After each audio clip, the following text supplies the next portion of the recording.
Bogus कर्मचारी कामावर दाखवून कोट्यावधीचे घोटाळे सामाजिक कार्यकर्ता ठेंगणे यांचा आरोप।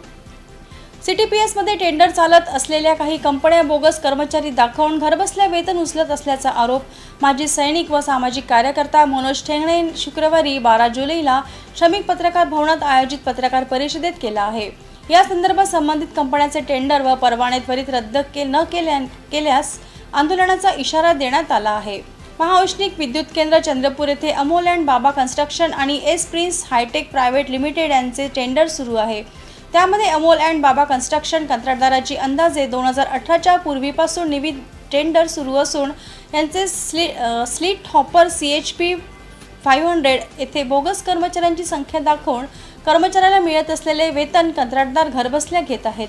त्याचप्रमाणे S Prince Hitech private limited या कंपनीच्या कंत्राटदाराचे सुद्धा अंदाजे 2018च्या पूर्वीपासून टेंडर सुरू असून CHPB मध्ये कार्य करत असलेल्या कर्मचाऱ्यांचे बोगस संख्या दाखवून कर्मचाऱ्याला मिळत असलेले वेतन कंत्राटदार घरबसल्या घेत आहे, असा आरोप पत्रपरिषदेत ठेंगणे यांनी केला आहे।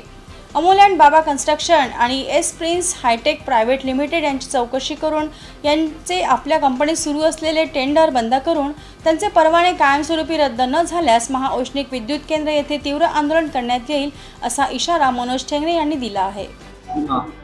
महाऔष्णिक विद्युत केंद्र चंद्रपूर येथे S Prince Hitech private limited याचे CHPB इथे कागदी 111 कर्मचाऱ्याचे काम चालू आहे, पण ग्राउंडवरती याचे 20 ते 25 कर्मचारीच कामावर आहे। तसेच अमोल अँड बाबा कन्स्ट्रक्शन याचे स्लीट हॉपर 500 इथे 32 माणसाचे काम चालू आहे कागदावरती, परंतु ग्राउंडवरती ते 10 ते 15 कर्मचारी चालले। याचा अर्थ आज एवढी बेरोजगारी असताना या कंत्राटदारांनी, या दोन्ही कंपनीच्या कंत्राटदारांनी कागदी जास्त संख्या दाखवून ग्राउंडवर ते कमी कर्मचारी पाठवून त्या सगळ्यांचे वेतन घरबसल्या घेत आहे। आणि यामध्ये सीटीपीएसचे जे अधिकारीगण आहे यांचा हात असेल हे नाकारता येत नाही।